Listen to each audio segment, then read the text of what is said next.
10, 9, 8. Go for main engine start. 6, 5, 4, 3, 2, 1.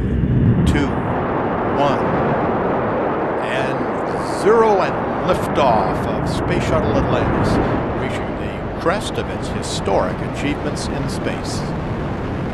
Houston, Atlantis is in a roll. Roger, roll, Atlantis. Houston is now controlling. The roll maneuver is complete. Atlantis is in a heads-down position on course for a 51.6 degree, 136 by 36 statute mile orbit.